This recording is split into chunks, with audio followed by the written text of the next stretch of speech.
Now we go on to Squalene, no? Mamaya na po, kaya pupunta muna po ako sa Squalene kasi later on we will discuss the vegetab with the recipe. So para po hindi tayo masyadong naka-focus sa vegetab, later on I will teach you how to do vegetab with detoxification while taking Squalene. Kasi po ang purpose natin kaya i-detoxify natin yung colon mo para makatulong sa paglabas ng heavy metals na sinasabi ko. If you had taken a lot of preservatives from canned goods, sa mga kinakain natin, na-expose ka sa pesticides, na-expose ka sa mga kung saan chemicals, to remove the heavy metals, tapos yung mga free radicals sa mga preservatives, no, even sa cosmetics, sa mga makeup ninyo, mga cosmetics, ang dami din free radicals that will lead to cancer. Kaya po kailangan talaga natin ng detoxification. I will teach that with the recipe. Kaya po, nilib ko muna yon para po walang aalis.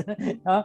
Parang gusto talaga maging no? Gusto ko po kasi matrill kayo para wala hanggang matapos tayo, nandyan pa rin kayo, di ba? Wala pong mawawala. So now we go on to the Squalene Gold kasi po ito po yung tinatawag nating flagship. A lot of people benefited from this. Ang dami na po talaga natulungan nito. Grabe po talaga. Ang dami niya nang natulungan. And I term it, mahilig po akong mag-label Squalene Gold, I name it as the power of oxygen therapy, the nutrient in cellular oxygenation. Di ba ang dami niyo po na rin, ang dami nagpapa-oxygen therapy. Kaya po ginagamit namin nasal cannula. Tapos meron po yung iba po nagpapa-oxygen therapy, the ozone therapy, IV naman. Kasi the blood once it's fully oxygenated, nagiging protected ang cellular level, not to allow the entry of any viruses or bacteria or any oncogenes that will lead to cancer formation. Pag mataas po yung oxygen level ng dugo natin. So tumitibay po ang strength of the cells not to allow the entry of the invaders. Ano po yung mga invaders? Yan yung para mga alien. Yan po yung mga viruses and bacteria and also yung mga oncogenes or oncocells, yung mga cells that causes cancer. Kaya po, yan yung kailangan natin. We need to increase the oxygen level in our blood. Kaya po, ang dami ding nagtitake ng Squalene na naka-recover po doon sa COVID-19 when they were naka-intubation na sila, naka-oxygen na, no? Iba naka-ICU pa. And I will explain later on. So now we are here. Ito po yung magandang paliwanag. Kaya ginawa ko po ito kasi for you to picture out while I'm talking. Kasi parang ang hirap nang nagsasalita, wala kayong tinitignan. Ang hirap to picture out sa mind niyo. So, umpisahan po natin ng Squalene and the free radicals. Kahit po kanya, di ba sa vegetab pa lang, panggit na ako ng free radicals. Kasi po, free radicals are chemicals and these chemicals are carbon types. No? Pag sinabi, di ba, pag we are in a biochemistry, babalikan na. Sino po yung ayaw ng science? Laging pag science ay mag-recess na lang po ako, diba? Sa school. Ayaw ko po ayaw ng science Kahit ako nagtuturo ko sa College of Nursing May mga estudyante ako, magsasabihin lang ay pwede sir, magsi-CR lang po ako. Aba natapos na ang klase, hindi na bumalik. Kaya yung bagsak sa anatomy, sa parts of the body. So, grabe si Doc nang babagsak. So, that's what because Squalene is really very helpful. And before I start discussing about the effect of the Squalene is that the free radicals is a type of molecules, no? So, di ba sa science, molecules are tiny carbons, no? That cannot be seen by the naked eye. Kailangan mo talaga ng microscope to see those molecules. And these are all obtained, nakukuha natin saan? Normally nga sabi ko, sa mga from the food that we eat, if we are fond of eating canned goods, mga junk foods, no, ano pa yung mga pagkain sa fast foods, no, all those yung mga nakapack, no, anything that is packed is preserved kasi syempre kailangan tumagal yan kaya nga it stays for several years kasi they put preservatives. No, ano pa yung mga ini-spray na mga chemicals, pesticides, mga chemical agents, no? Ano pa yung mga even the pollution that we inhale, yung mga emissions ng mga cars, ng mga vehicles. Ano pa yung mga even the sunlight na bandang late na kasi meron na ring radioactive substance yan that leads to free radicals formation. So if our body are taking all of those chemicals, and those chemicals that from those sources has free radicals, these free radicals create this superoxide, no? Superoxide are reactive oxygen. These are toxic oxygen. Hindi po lahat ng oxygen ay useful. There is what you call a reactive type of oxygen. This is not the oxygen that we inhale, no? This is an oxygen that oxidizes in our body. It's a superoxide oxygen that leads to destruction of your immune system. Sisirain po niya. So the free radicals that we get from the food that we eat, sa mga na-inhale natin ng mga chemicals, no? Even the vegetable na sprayan ng pesticide shit, kinain mo, hindi na masyadong natanggal, andun pa rin yung residue, andun pa rin yung mga heavy metals like yung arsenic, lead sa mga pesticides, and even the vegetable itself, even yung mga meats na kinakain natin na sinaksakan nila ng mga steroids, no, sa mga karne, that also cause of the source of free radicals. And that free radicals, once it's oxidized, no, it becomes a superoxide, a reactive oxygen that leads to stress response, no? Nag-i-increase ang ating nagkakaroon ng gene factor stress activator, nag-create siya ng mga stress genes, no? Nagkakaroon ng increase in epinephrine or epinephrine, kaya nagkakaroon tayo ng mga vasoconstriction, pagsikip ng blood vessel, tumataas ang blood pressure, tapos humihina din ang immune system natin during the stress response. Nag-weaken yung ating mga antibodies, no? Nag-weaken din yung mga, especially the T cells, which is very important to fight the cancer genes. Yung po yung humihina, kaya nagkakaroon po ng formation ng cancer cells and lead to formation of tumor or malignant tumors. And then, because those process of the free radicals that transports, no, to that transported into a formation of superoxide, no, that is what you call oxidation na sinasabi ko kanina. And if there is oxidation, we need antioxidant. And antioxidant is that what we have in squalene. Being tested, and a lot of testimony already had said that this squalene is a powerful antioxidant. So we say antioxidant, it prevents the formation of the free radicals in our bloodstream. So once you take squalene, upon taking that, even there is free radical that's forming in your blood cells, that creating oxidation, that will facilitate suppression, that free radicals will not lead to formation of superoxide or reactive oxygen, and will not lead to destruction of the healthy cells. And that will not lead to formation of stress activator, and it will not cause destruction of the healthy cells like your immune system, your T cells, no, your phagocytes, no, all those important defense against infection and defense against cancer cells. And that will lead to lifespan extension. Yun po yung yun yung goal natin sa naturopathy, no. We encourage people to have a longer life, a lifespan extension. And if you are really prone always to oxidation, its life will be short. And that's why a lot of people are suffering from diseases, because oxidation is really facilitating this process are keep on happening in the body without suppression. Lagi po yan dahil hindi po tayo tumitigil sa the free radicals enters in our body from the food that we eat, from the air that we breathe. Puro toxic po lahat.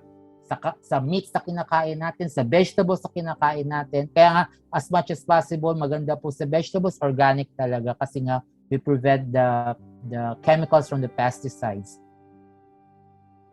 And eto, nako, nagulat kayo. Natuwa ako kasi dito kasi pinapakita po dito yung how this is a sample of a COVID-19 virus na kaya talagang kainin ni shark, di ba? It's a figurative image. It's just like showing that the squalene, which is originated from the liver of the deep sea shark, no? Kasi po it's a Japan technology, and this is a deep sea shark source, no, po natin, that really a powerful source na ginawa from hydrolysis, no. a natural way to extract the squalene so that it will easily fight the COVID-19 also. So, and then I will explain po mamaya ano po yung naitutulong ng squalene for the COVID-19 patients. But before we proceed with that, let me share with you that I term squalene as a broad spectrum in healing, in natural healing and preventive care. So, pag sinabi pong broad spectrum, it means that there is a wide range of effect in the body. So, ibig sabihin po, napakalawak ng epekto niya. Kahit po sinabi sa mga doktor, sabi, bigyan mo siya ng broad spectrum antibiotic.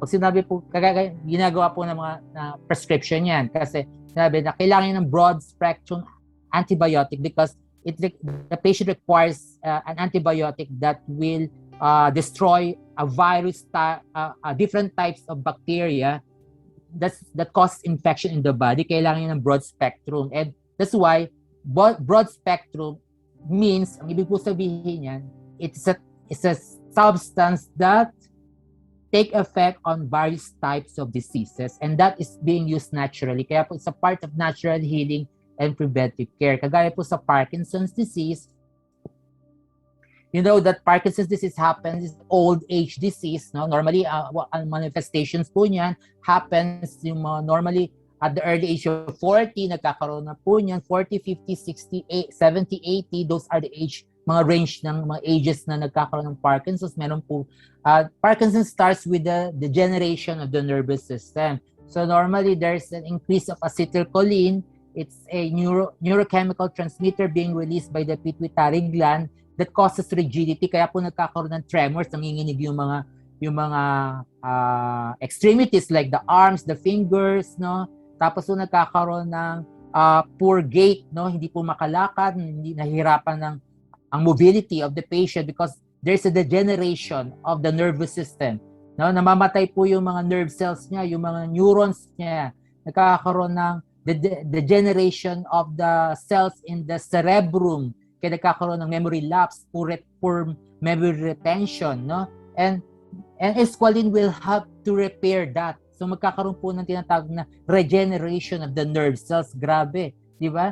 So if you are taking this squalene at the early age of 20, 30s, no, 40s, once you reach the age of 80, it's too impossible for you to have a Parkinson's disease. Kasi po, during the time na, kung if ever you keep on taking this and there is a manifestations that there is a destruction of the nerve cells in your nervous system, the squalene will do a repair on that. It will create regeneration of the new nerve cells or the neurons. Kaya po, as early you take this and it will help you to prevent Parkinson's. If you have known somebody which has Parkinson's disease, if the patient will take that, it will lead to repair of the damaged neurons, no? It will improve the memory retention, may iwasan po yung rigidity kasi may mababawasan yung release ng acetylcholine.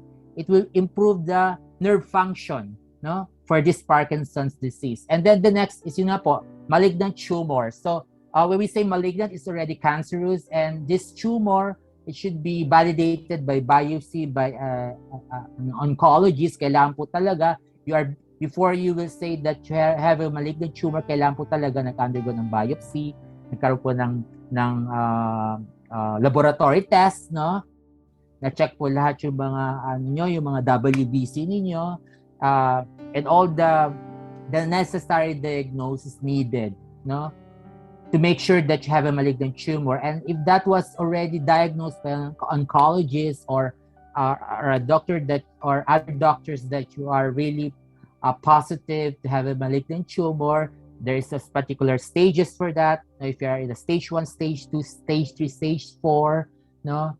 And in case if you have a stage 1 cancer and if you are taking squalene, no, regularly, that will prevent for the metastasis or yung pagkalat po ng cancer cells from one organ to another.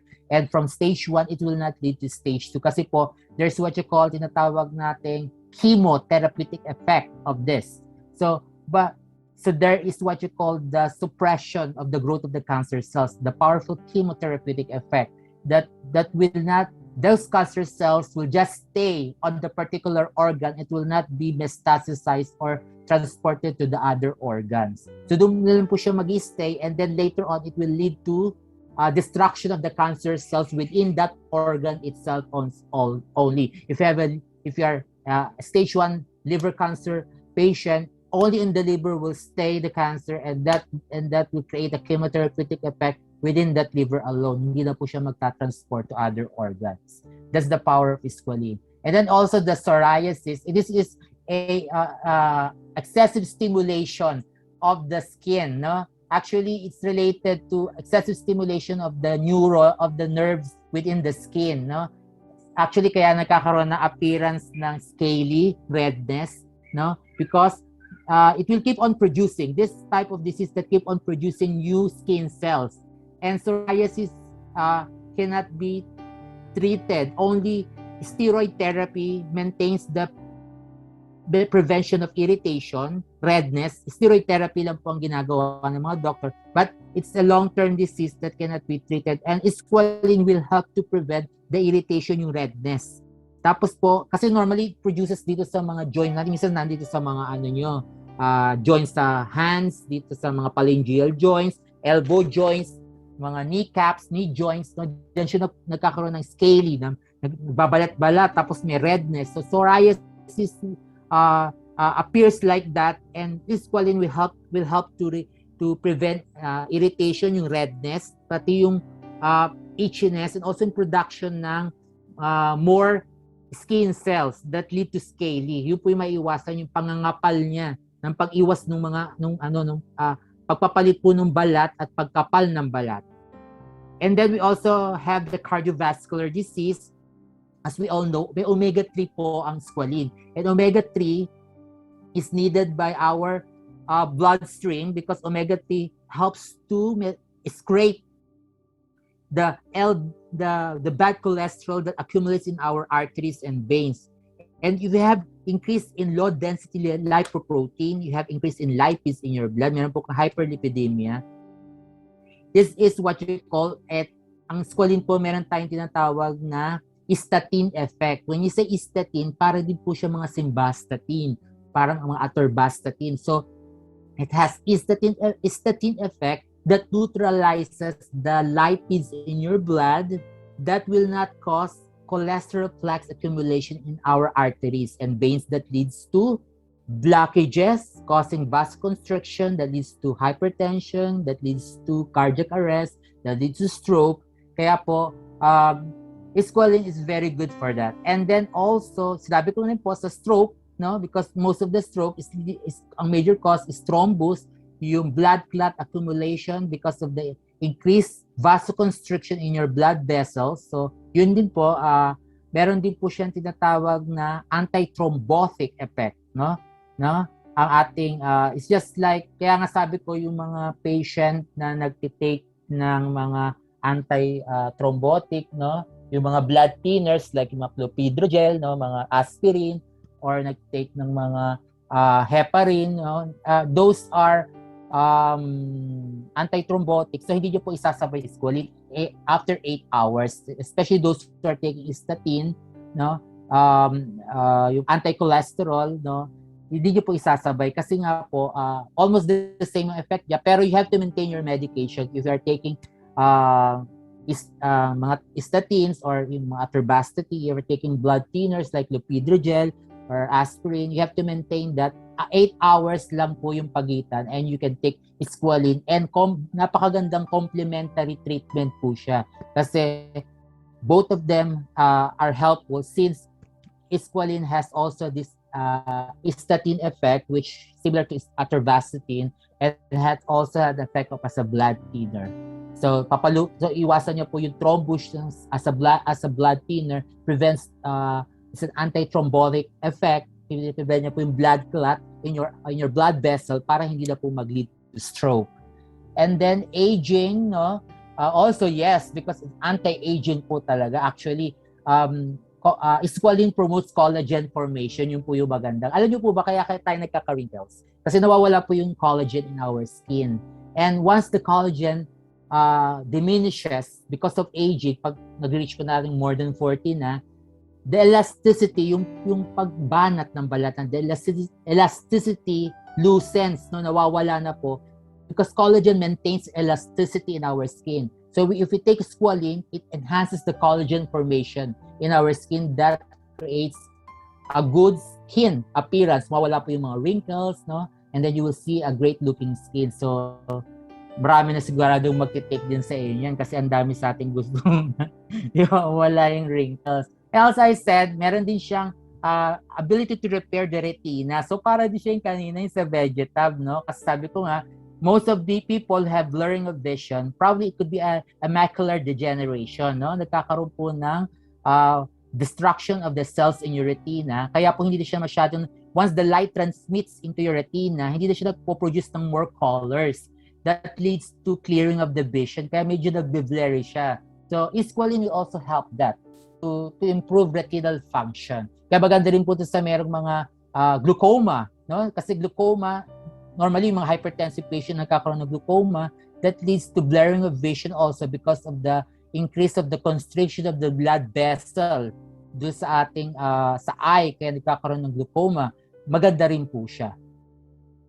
And now we have in here the squalene. Ito po isa na namang scientific studies, no? I hope you bear with me. Hindi na po ba kayo nagno-nosebleed? Hindi na po dyan nagno-nosebleed? Baka nangangarag na kayo sa knowledge power, ha? Sige. Okay po. So, actually, I created this for you to see na napaka-amazing po ng squalene, no? Because, as I've said, powerful po siya na enhancer ng immune system. And most of our diseases originated from weakening of the immune system. So once na humihina ang immune system natin, the more our healthy cells are prone to infection and prone to cancer cells. Our immune system, isa po sa ini-improve niya is the lymphocytes. Lymphocytes part of our white blood cells, no? Actually, lymphocytes is known as the white blood cells. And lymphocytes, or known as the white blood cells, no? Commonly known as the white blood cells, has phagocytes or macrophages. These are like Pac-Man. Kung imagine mo sa picture, alam mo yung, ewan ko, sino ba yung mga kapanahon ko dito naglaro ng Pac-Man nung araw? Di ba parang kumakain siya, di ba? Pag game natin, sa mga di ba? Kinakain niya yung... So, once there is an infection in your body, namamagana yung lymph nodes mo, nalalagnat ka na, yung pamamagana ng mga kulani natin and yung fever, that's the normal physiological process that gives the sign for the lymphatic glands, yung mga lymph nodes natin, yung mga lucci sa Bisaya, yung mga lymph nodes, to activate the WBC to produce the phagocytes or the macrophages. So they are all interrelated. Yung mga lucci natin, yung mga lymphatic organs natin as part of the lymphatic system, like isa doon mga spleen, no, yung mga lymph nodes natin, no, yung mga yan, once it reacts during the infection. For example, may pumasok po sa inyong, for example, bacteria ng, isip tayo ng isang bacteria, or for example, pneumonia, no? Wala ka pang COVID-19. Pneumonia lang muna. For example, acquired community pneumonia. Meron po kasi acquired community pneumonia. Kunyari, napunta ka sa isang lugar, sa FRT, LRT, nandun ka, tapos meron umubo ng pneumonia, nakuha mo siya. Kasi airborne yan eh. So, pumasok siya sa katawan mo. Tapos, nag-start ka na umuubo-ubo ka na. Nagkakaroon ka ng mucus secretion, phlegm. No? Nag-start yan, magkaka-fever ka, tapos mapapansin mo na sumasakit yung mga kulani mo sa leeg, sa singit. And that's the sign na, the reason why you're having fever and you're having inflammation of your lymph nodes, kasi nag-start ng mag-activate si lymphocytes, no, to produce antibodies. So, ang nangyayari, yung reaction ng pamamagana ng mga lymph nodes is the way to the body to activate the lymphocytes or your white blood cells to produce the phagocytes and the macrophages to fight the infection. Kaya yun na mag-start mag-produce siya. So, mag-create na siya ng mga armies, no, para mga soldiers, no, to search for that particular bacteria, the Mycobacterium pneumoniae, no, yun yung pangalan. Favorite ko po kasi yan, yung mga pangalan ng bacteria. Pag nagle-lecture po ako sa microbiology sa nursing, Mycobacterium pneumoniae, yan po yun. Para mga French yan eh, yung mga pangalan ng bacteria natin. So yung Mycobacterium pneumoniae po na bacteria, once it invades your healthy cells, no? Hahanapin po yan, susundan po yan ng mga macrophages. And if you have a weak immune system, no, and you don't have enough, that's the time that the Mycobacterium pneumoniae will penetrate the cells kasi kulang So, kulang yung invaders, hindi kinaya ng macrophages mo. So, not enough was engulfed. Hindi lahat na invade ng macrophages to engulf and destroy this Mycobacterium pneumoniae. And that's why, no, pneumoniae manifests in your cells and create infection in your lungs, no? Kasi po hindi kinaya ng immune system. So, and that's why those are signs na if we really have a weak immune system, this bacteria will really proliferate in our body. No, lalo na kung exposed ka sa free radicals, lalong there is a manifestation of oxidation in your body, ang dali po talagang mag-manifest yung infection.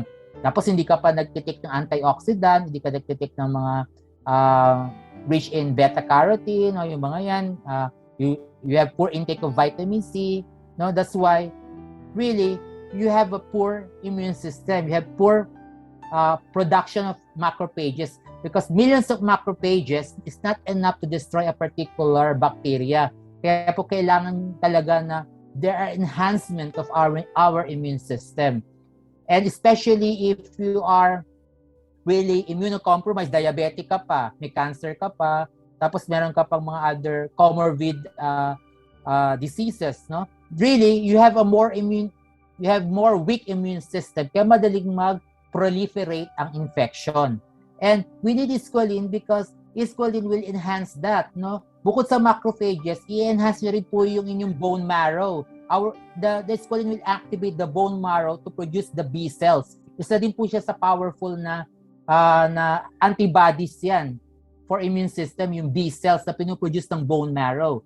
So kagaya yung iba po, di ba, meron yung mga tinatawag na kailangan nyo ng bone marrow transplant kasi transplant po yung bone marrows because normally yung may mga leukemia, yung mga leukemic patients, kasi we need bone marrow transplant so that it will enhance the production of the B cells, no?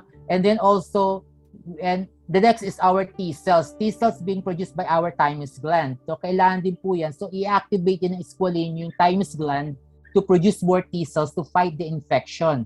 And that is the most powerful cell, the T cells, to fight cancer formation, yung oncogenes, to fight the oncocells. Kaya so the more weak your immune system, the less T cells you have in your immune system, the more you're prone to cancer formation. Sa lahat po ng mga nagka-cancer formation, napaka-weak po ng kanilang immune system. It is not enough to produce the T cells to prevent their cells to produce cancer.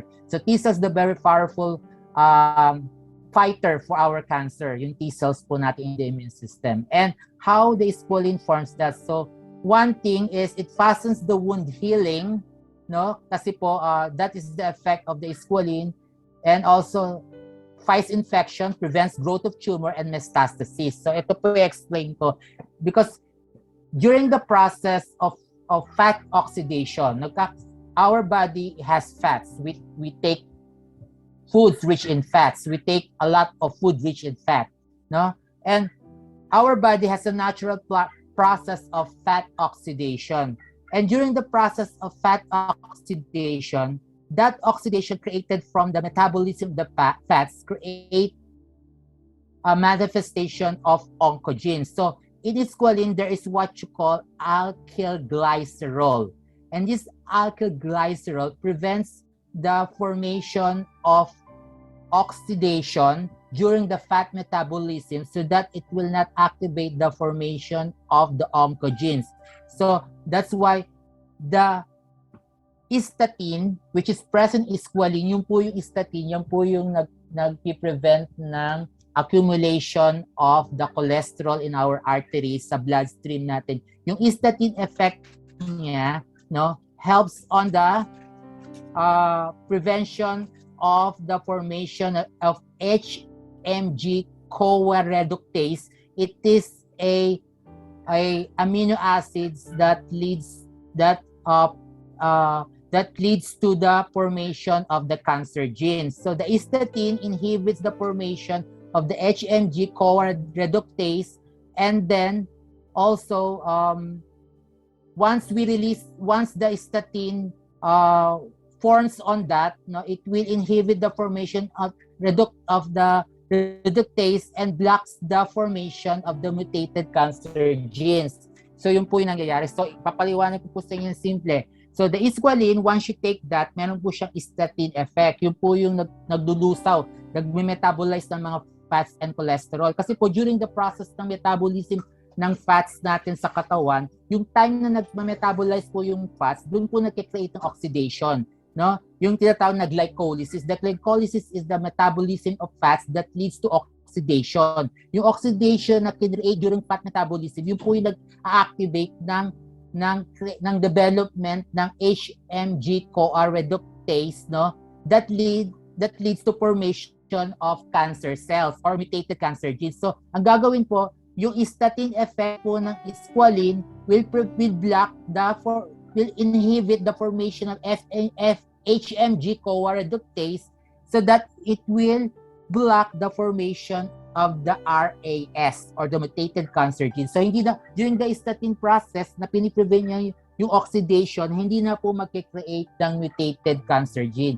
Kaya po yun yung maganda sa Squalene. Habang tinitake nyo siya, kahit po mag-metabolize yung mga fats sa body natin, kasi naturally lang may metabolize yung fats, during that process of metabolism of the fats, meron pong oxidation na process doon na ini-inhibit ng Squalene because of its statin effect, and also because of this prevention of formation of this, because of this alkyl glycerol effect niya, no, prevents the formation of the cancer genes, no.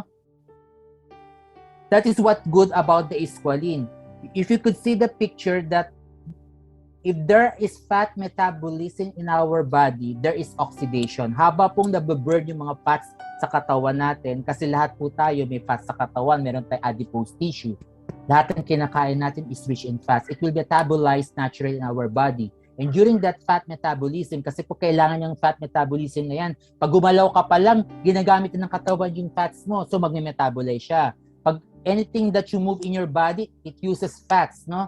And then during the process na kumakain tayo ng mga foods na nagko-cause ng metabolism of fats, magme-metabolize yan. And during the fat metabolism, it leads to oxidation. If there is oxidation, there is formation of the HMG-CoA reductase that leads to the formation of the cancer cells, and Squalene inhibits that. Piniprevent niya po yung formation ng HMG-CoA reductase that also prevents the formation of the mutated cancer genes. Kaya po makikita ninyo that the cancer cells will just stay in one organ and it will not be metastasized to other organs and prevents the spread of the cancer cells. Ito po yung image ng ating immune system, especially the T cells. Grabe, kagaling yung T cells. Yan po yung electron microscope image of the T cells. And next is our, this is what you call the omega-3 effect on our Squalene, no? My dog. Okay. So basically, I hope you can see now. I will not take long with this omega-3. So Squalene, basically, sinabi ko na rin naman kanina na it has omega-3 that has statin effect. Means say parang similar to simvastatin, no? That really prevents on the accumulation of the low density lipoprotein or lipids in our blood vessels, arteries and veins. So talaga pong scraper siya. So actually nga you take the Squalene for a week. After a week, and then you go to CBC, magpa-test po kayo ng ng lipids ninyo, ng triglyceride, and you will see the good effect. No, talaga pong neutralizer. It has the powerful statin effect or neutralizer of the bad cholesterol or the low density lipoprotein, pati po ng triglyceride. And that will prevent ito po yung mga sakit, arteriosclerosis, hypertension, angina, no, and then myocardial infarction. Ito po talaga yung cardiac arrest na sinasabi natin, which is the myocardial infarction. And Squalene is also good for the skin, no? Sabi ko nga, antihistamine effect siya, moisturizer, no? And then as I've said, no, ito po yung sa normal namin na dosage, but we will have later on for the different types of diseases. Sandali lang po. I will find another. We need to regularly detoxify our colon, as I've said, because when we give you the squalene, we will have the dosage. Kailangan po na cleanse yung colon niyo as our advice. So later on po, we will discuss this recipe. No, but I will still need to go back to our there we go. So I created this image after I discussed to you yung kanina po na when there is what you call fat metabolism, it creates an oxidation, and because of the statin effect of the squalene, it prevents fat oxidation, yung glycolysis, because the glycolysis or the fat oxidation leads to the formation of the cancer cells or the mutated cancer gene. So gano'n po siya ka-powerful, yung kanyang tinatawag na physiological effect. And normally, this is the image of the cancer cell. Nakita din niyo po siya, may mga tentacles. So this is how the cancer cells invade the healthy tissue. So healthy pa lang siya before. And it has like tentacles.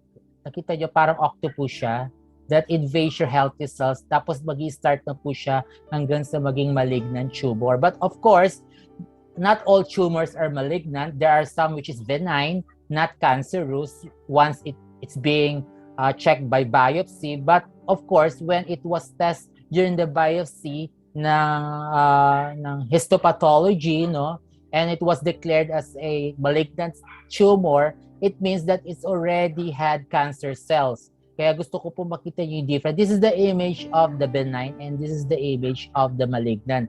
So you see the malignant cells is already there, spreading. Nag-start na po siya mag-spread. Mag-start po siya mag-spread para ma-invade yan na yung mga other cells of the organ.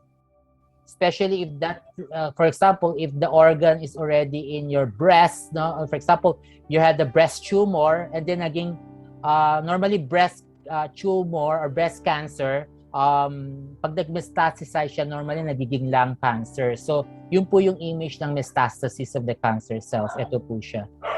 Once the breast cancer, for example, has a metastasis into a lung cancer, so that is the image of how the metastasis takes place. And this is the image also of metastasized cancer cell. Ayan po. And this is the image of the malignant tumor. So normally you could see there is a primary cancer, for example, from primary cancer, which is a cancer of the colon, no? And then later on, it metastasizes into a liver metastasis and lead to lung metastasis. And that is how it's spread, no? Yung nakita ninyo yung, it goes to the bloodstream. And it has tentacles to attach to the different organs. So that's why in order for us to prevent metastasis, we need to have a chemotherapeutic effect directly to the cell level. So kailangan po sa cellular level, mismo doon sa bloodstream, ang ating chemotherapeutic effect of the treatment. Kaya po, we call it immunotherapy. We need to enhance our immune system. We need to enhance our T cell. And we need to prevent the glycolysis, or what you call the fat oxidation. So this is how the squalene do the immunotherapy. It enhances your T cell level. Padadamihin niya po yung T cell, tapos ipiprevent yung tinatawag nating glycolysis or fat oxidation, and also that will lead to prevention of the formation of the cancer cells. And that's what we call the immunotherapy. And that is our powerful squalene. Ayan po. So we have a part of the topic that I want to clear with you. We call it orthomolecular medicine. Way back in the 90s, we've been a lot of seminars, biological medicine, and until now, I keep, even in my Doctor of Alternative Medicine study, this is one of my major studies for specialization, orthomolecular medicine. We call it the megavitamin therapy. So this is a form of alternative medicine that aims to maintain human health through nutritional supplementation. The concept builds an idea of an optimal nutritional environment in the body and suggests that diseases reflects deficiencies in this environment. So I'll explain to you that we need mega doses because in order for you to meet the required dietary allowance, yung body natin, in order to we take vitamins, right? We take vitamins like 1,000 milligrams vitamin C in order to enhance our immune system for maintenance of our immune system. But if you have diseases, no, if you are immunocompromised, diabetic, you have weak immune system, and then you're suffering from cancer, you need talagang high dosages, even high dosage of vitamin C or other types of supplement. That's why we will recommend a mega dose, particularly for the Squalene and the Vegetab. Kasi kailangan mo nga ng mega vitamin therapy. Increase in Vegetab and increase in Squalene. So we increase the dosage on the Squalene level. No? So because we need to enhance your T cell level. No? So the reason why we do mega vitamin therapy to enhance the growth of the T cells and also to have a powerful suppression of the glycolysis or the fat metabolism that leads to formation of cancer cells. Kaya po ini-increase natin yung dosages, and we call it the mega vitamin therapy. And this is how we do for the enhancement of the T cells in our immune system. So the Squalene Gold cancer therapy dosages. So for those who are diagnosed of stage 1, for 21 to 30 days. So it's on your first month, ibig sabihin po niyan, on your first month of the immunotherapy, we call it immunotherapy, you need 3 soft gels 3 times daily. So yun po yung i-maintain. So 3 soft gels. So once you have to take it, like for example, we have 24 hours a day. So every 8 hours, if you start 7 a.m., basta po ang precautions lang doon sa mga if you are taking mga statins, no, meron na po pagitang 8 hours, no. So for example po, if you are taking statin in 7 a.m., no, pwede nyo lang pong after 8 hours yun na inumin yung first din yung soft gel. Tapos i-divide nyo na lang po ng 8 hours ulit hanggang kahit nung magpas po siya ng early morning, at least basta meron lang siyang pagitan doon sa inyong statin or if you're taking blood thinner. Pero kung wala naman po kayong tinetake ng mga statin, simvastatin, or yung mga blood thinner like clopidogrel, kasi normally yan, doon lang po yan sa may mga atherosclerosis, meron mga abnormal cardiac rhythm, may mga cardiovascular issues. Pero kung wala naman po, you can take it regularly ng 8 hours. You can take it 7 a.m., tapos after 8 hours ng 3 p.m., tapos sa gabi naman before bedtime, so 3 times a day, 3 soft gels, no? And it's daily po, it's 7 days in a week po. Kasi in order for the enhancement of the T cells and to allow the prevention of glycolysis in your body, yun po yung fat oxidation that leads to formation of the cancer cells. And also to prevent din po yung effect ng mga heavy metals in the body. Yun din po yung nagkakos ng yung sa mga kinakain po natin ng mga that has preservatives or toxic substances. And then also for stage 2 naman po, no, so you will start no ng 3 to 4 soft gels 3 times daily hanggang 60 days po, no. So that will be, you will count it as 3 to 4 soft gels, so 3 times daily so almost 12, no? You will take around 12 soft gels, no, in a day. So pag sinabi pong daily, it should be 7 days in a week. So you will take, so sa stage 1 po, so if you compute it sa stage 1 ng 30 days, you take it sa first day, 9 soft gels in a day. Sa stage 2 po, it's 12. No, so as much as possible gawin po natin sa stage 2 within 60 days po ng within the period of 60 days ng 12 soft gels daily. Yun po ang kailangan. And then on the stage 3 po, no, if you are being diagnosed with stage 3, within the period of 3 months, no, you have to maintain 15 soft gels. So 3 to 5, but I suggest you take the maximum of 5. So 15 soft gels daily, no? So kayo na po ang mag-divide. You have to divide it by 3, no? So every 8 hours. So the pacing is every 8 hours. And then on the stage 4, you have to take 4 to 5 soft gels, so 3 to 5. So almost like 20, or the maximum of 20 soft gels kung stage 4 na po kayo. This is what you call the vitamin therapy. So the mega dose will help you to prevent po yung tinatawag nating glycolysis. Yun po yung very important kasi during the process of fat metabolism, you're having this more formation of the cancer cells. And you need the more T cells to prevent this formation of the cancer cells. And we all know that we need to enhance the chemotherapeutic effect, the destruction of this cancer cells, and that is how the Squalene do. It creates a chemotherapeutic effect that destroys the cancer cells. So kung stage 1 ka pa lang, hindi siya magiging stage 2 because of the chemotherapeutic effect. And you have to take it at least 30 minutes or 1 hour before meal, no? Kasi po if you take it during the meals, no, syempre magkakaroon siya ng reaction on the type of food that you eat. For example, if you take sinigang na acidic, no, so kailangan po talaga before meal, so that all this any acid from the food that you eat hindi na po magkakaroon ng effect sa Squalene. Para pong talagang fully absorbed by your small intestine. Kasi po small intestine natin, yun yung nag-absorb ng mga nutrients. And then 2 to 3 hours gap from other medicines as much as possible. Sabi ko nga po, kung meron kayo mga at least mga pwede naman po yung at least as much as possible hanggang 4 hours gap if you are taking those medicines also.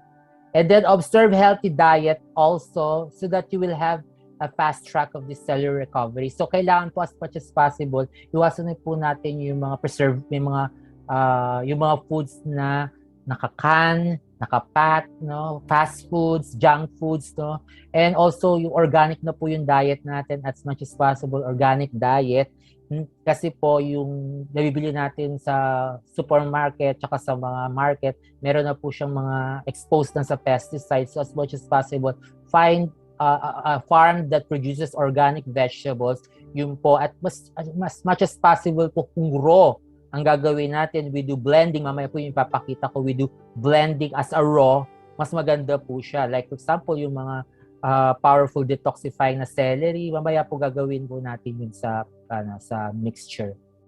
And we all know also that one of the best function of Squalene is to fight the SARS-CoV. We term it as SARS-CoV because of the severe acute respiratory syndrome, CoV. That is the real name of the COVID-19. And we all know that Squalene is very good because actually most of our vaccine, the manufacturer made Squalene as the binder to easily, so that once they inject it in our system, the binder of the Squalene itself will easily allow the absorption of the vaccine in our immune system and easily create antigen. Kasi po mag-create siya ng antigen.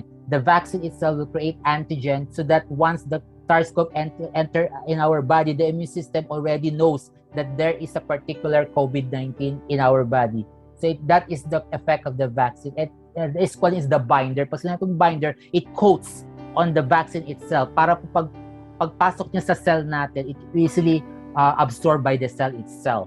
And because bakit po? Dahil nga sa study na if we are going to know, no, actually po nung nakaraan meron po seminar sa UP about this, no, I joined with the UP seminar, and this one they mentioned also that one of the pathway or the way to allow the transmission, sa Tagalog po, kaya po pala pumapasok ang COVID-19 sa katawan natin. As we all know, akala lang natin, for example, isang COVID patient, bumahing siya or umubo. Tapos na-inhale mo, pumasok sa katawan mo. Or nahawakan mo yung isang part, nyari mga metal, plastic, or anything, na dun siya, na nagkaroon ng mucus secretion na hinawakan niya sa ilong niya, hinawakan niya yung part ng plastic or to computer, for example, or yung ballpen, tapos nahawakan mo yon, tapos naikuskus mo sa ilong mo. Yun yung mga modes of transmission. But once it happens, how it enters really into your cell, we have the discovery, which is what you call the ACE inhibitors. The ACE2 inhibitor. Ang tawag po dyan is angiotensin coenzyme 2 inhibitor. Actually, ito po yung ACE inhibitor na to. Ito po yung nagkakos ng hypertension, ng vasoconstriction ng blood vessels natin. Those people that has increase in blood pressure has there's an increase of angiotensin in the system. Tumataas po yung angiotensin, kaya nagkakaroon ng hypertension. Tumataas po yung angiotensin, kaya nagkakaroon ng palpitation, nagkakaroon ng cardiovascular problem, nagkakaroon ng abnormal cardiac rhythm because of the angiotensin. And because of this, and once this type of this neurochemical is a neurochemical po ito, this is where the COVID-19 pass through. Siya po yung pathway. Sa kanya po sumasama, papasok dun sa cells. This is the transmitter of the COVID-19, the ACE2 inhibitor, and also the serine protease. This is also a type of protein, no, that normally increases during the process na nagwi-weak yung immune system natin at nagkakaroon ng blood clotting. So these are two proteins, no? This one is a neurochemical, the ACE inhibitor. This one, serine protease, is a protein that serves as the pathway or the entry of the COVID-19 into our cell that causes the infection. So what happened is that if you are taking the Squalene, it will help, no, to prevent the ACE inhibitor, because sabi ko nga kanina, di ba, meron siyang statin effect. The statin effect of the Squalene also related to the suppression of the formation of the ACE2 inhibitor in our bloodstream. So the ACE2 inhibitor effect prevents the transmission or the pathway of COVID-19 in our system. Yun po yung effect niya. Kasi para na rin po actually, if we talk about yung mga like for example, yung mga medications po ng sa hypertension, we call it the ACE inhibitors, no? Like yung mga amlodipine, ACE inhibitors din po yon. So, but if we have that on our body, nag-increase ang blood pressure, kaya may mga comorbids po are very prone to COVID-19 sila po because of the presence of the ACE2 inhibitors in the body that leads to the pathways of this. Kaya mas madali po silang tablan. So isa po yun. And all of us have ACE2 inhibitors, even po hindi ba nagpa-fluctuate yung blood pressure natin, we still have the ACE2 inhibitors. So these are the pathways on how the COVID-19 enters, and this is being prevented by our Squalene. So piniprevent niya po yung ACE2 inhibitor to allow the transmission of the COVID-19. Tapos po, one thing, it has a fast oxygenation effect. So yun po yung isa sa mga effect ng Squalene. It oxygenizes our cell that prevents the formation of the COVID-19. Especially kung naka-intubate na po yung patient, minsan nahihirapan na po yung kanyang mababa pa po yung kanyang saturation ng oxygen, yung pulse oximeter. So the Squalene will help to oxygenize the cell to normalize the saturation of oxygen in the cell. So yun po.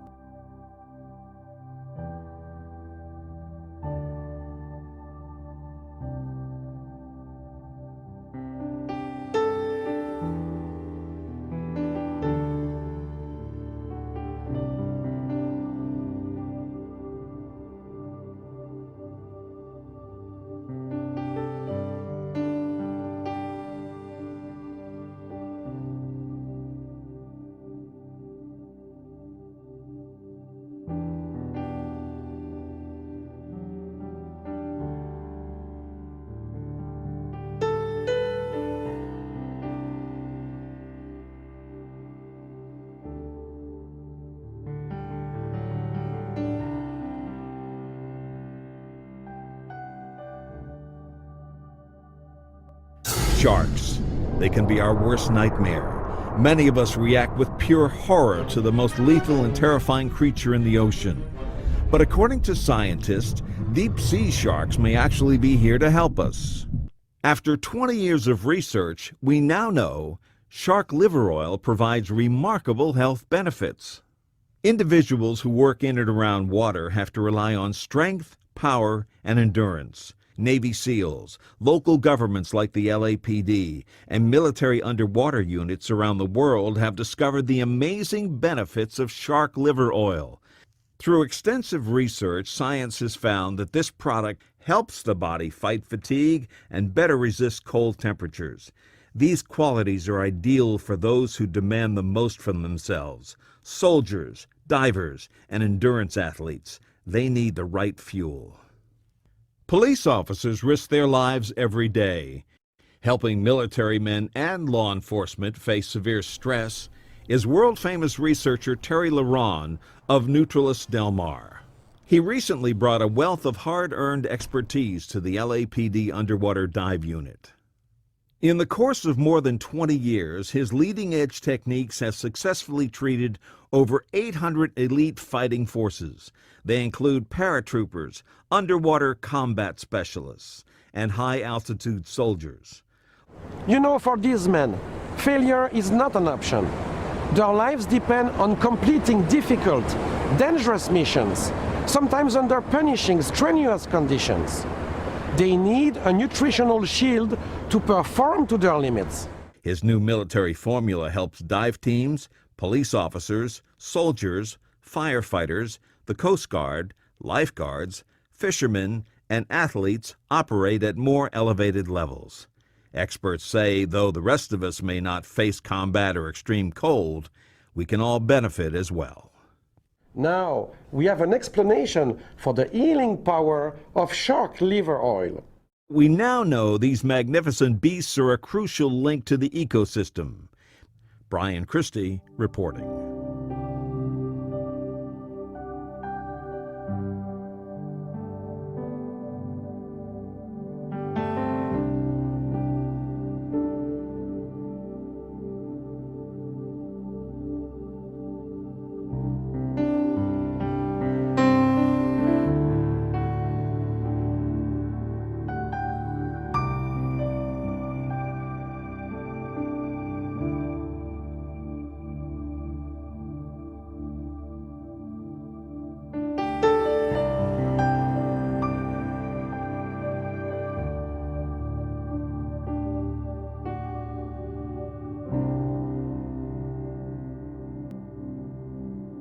As the world hit a grim milestone, 1 million COVID-related deaths, 205,000 in the USA.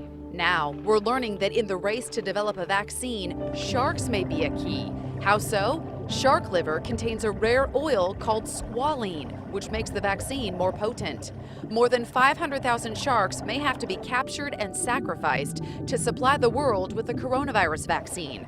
Shark advocates like Stephanie Brendel are concerned. There will be people wondering why we worry about this, because humans should be more important than sharks, and they are. But we have to remember that there will be many other vaccines, and this will go on potentially for decades, and it will add up. Making a vaccine for COVID-19 may turn out to be a moral dilemma. Is it right or wrong to kill thousands of sharks to bring a vaccine to the market? Yeah, sharks' liver can actually be used to help make vaccines, make them more effective, but the increased demand could endanger those creatures. CBS 12's Denise Sawyer tells us why some people are so worried. Now, the search for a safe and effective COVID-19 vaccine is top of mind for researchers and governments around the world. But some of those vaccines could include a chemical that's found in sharks. Now, shark advocates are warning if those vaccines are approved, populations of sharks worldwide could suffer. Watching the pandemic globally as well as in the U.S. is heart-wrenching. Now to Florida's fight against COVID-19. An update now on the race to deliver a coronavirus vaccine. Today, the U.S. surpassed 10 million COVID cases. Hospitalizations from coronavirus are close to record highs right now in the United States. To see something seize the entire planet. In the hunt for a life-saving coronavirus vaccine, there could be an unexpected victim. Swimming offshore in the dark of the ocean, these apex predators may become a vital link in the supply chain for a COVID-19 vaccine. Hey, Norman, can you sort out this story about the sharks and the thought that 500,000 of them might be needed to make this vaccine? What is this all about? Well, it's not just the vaccine. People wearing cosmetics. It's a substance called squalene, and it either can come from shark's liver or we make it ourselves, and it can come from plant sources, particularly olive oil. So it doesn't have to come from sharks. And yes, a very popular, so we've talked about this before, when you manufacture a vaccine, you've got the coronavirus part of the vaccine, which induces the immune response, and you've got something attached to it called an adjuvant, which stimulates the immune response and makes it larger than it otherwise would be, which means you can be very sparing with how much coronavirus you use. So a very popular adjuvant, there's two very popular adjuvants around, one that's produced by CSL and Novartis, another one which is produced by GlaxoSmithKline, and they use squalene in that, and it helps to emulsify the oil in the adjuvant. It's not an adjuvant itself. So yeah, they will need quite a lot of squalene. They've got to upscale, and I've got no idea.